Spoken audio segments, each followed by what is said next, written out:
What is a woman then? A biological female human being. There's not consensus on that because we have the Liberal Party in Victoria don't hold that stance. Well, I'm a federal politician, and I don't think there's any demurring from that point federally.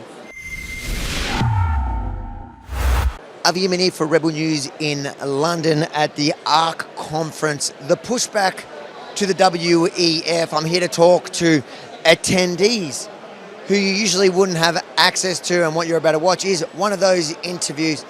So when you finish, make sure to like, comment and share, and then head over to followavi.com. Make sure to subscribe to our mailing list and follow me across all socials in case the interview you're watching now might be a little bit too spicy.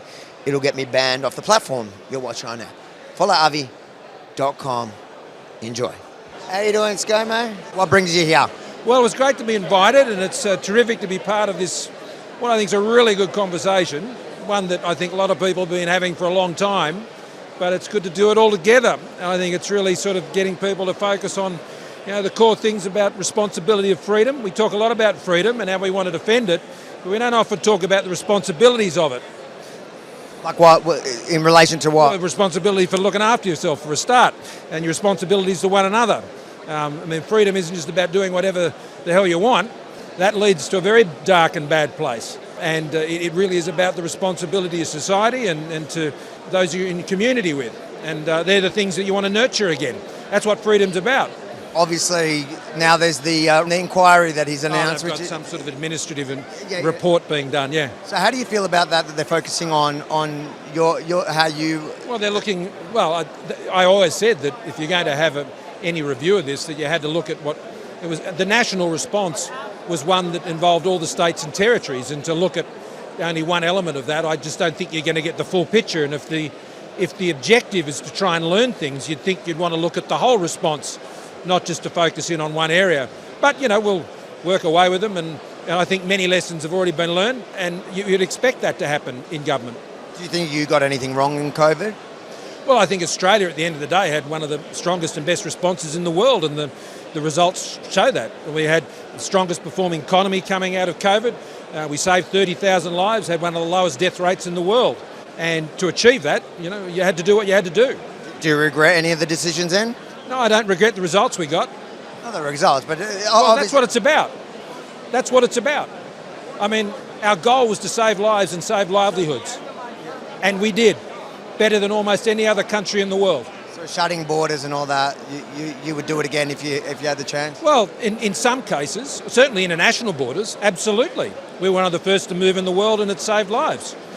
Internal borders, I think, there were pros and cons. Those decisions were made by states and territories. In Western Australia's case, it made a fair bit of sense, but in other parts of the country, well, it was very hard to administer. At the back of the voice, obviously, there's a resounding no from the entire country except for Canberra. Do you think the Liberal... Why did I call them the bubble? what does that say, that Canberra was the only place that voted yes? Oh, look, I think it has a lot to say about the differences between Canberra and the rest of the country. I think in the mainstream of Australia, they got it right and they picked it for what it was. And that wasn't about in any way seeking to hold back or not want to promote and support Indigenous Australians. Quite the opposite. But a frustration that something as superficial as that was being put up as the answer in dividing Australians. And that was not something Australians wanted. I think one of the first duties of the Prime Minister is not to divide the country, and I thought it was a poor decision to do that. Do you think that the Liberal Party can learn something from this result? A lot of people would criticise the Liberal Party, saying they don't have much of a backbone, even within the response of COVID, leaving everything to the states instead of taking... We didn't leave everything to the states. A lot of the decisions you didn't leave to the states? No, the states had responsibility for the decisions they took under their powers, and the powers that we had responsibility for, we took. That's the nature of a federation. Okay, but in general, in a lot of issues, I think there are a lot of conservatives around Australia that think the Liberal Party kind of lost their way. They don't stand for the conservative values. They're often Labor-alike. Any of that. You think that the Liberal Party is still conservative today? Well, it's the Liberal Party, which brings together both the conservative and the liberal traditions. That's what it is.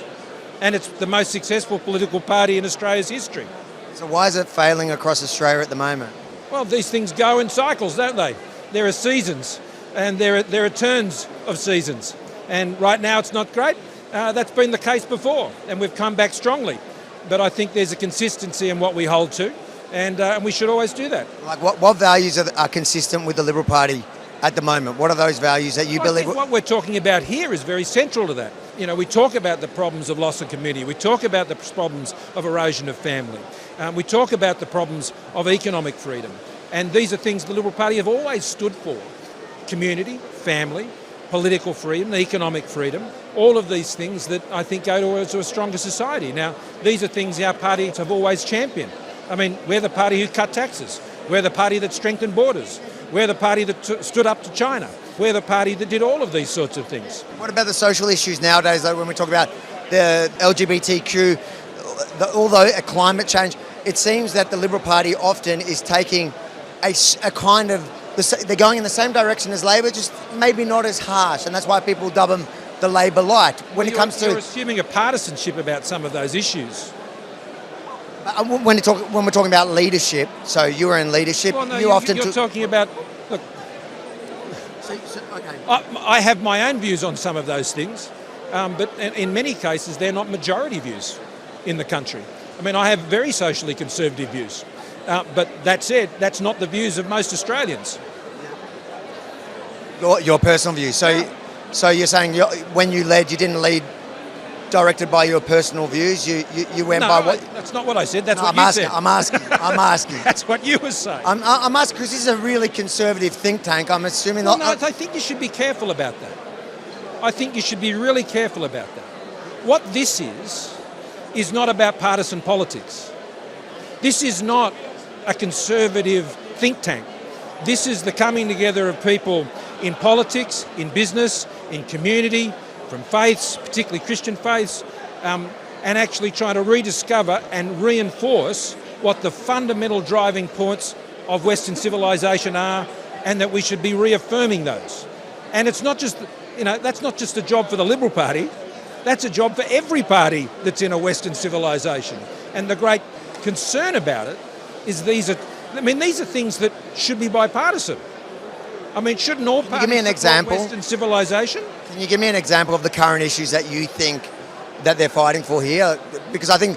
Well, I just outlined them. Family, community... Yeah, but they're broad, tax. Like family, when you say family... Well, you throw one to me and I'll... So women's rights, that's been a very hot subject in Australia. Women's rights. So which particular rights are you referring to? So we're talking about women out there that have come in and that say that they want to protect women's spaces, things like that, and that a woman is actually a biological woman. What is a woman then? A biological female human being. There's not consensus on that because we have the Liberal Party in Victoria don't hold that stance. Well, I'm a federal politician and I don't think there's any demurring from that point federally. If you think it's important for Aussies to hear their leaders being challenged in a way that they never will be in the mainstream media, make sure to like, comment, but most importantly, share it far and wide. And then head over to followavi.com, subscribe to our mailing list and follow me across all socials to ensure you don't miss a thing from here in London.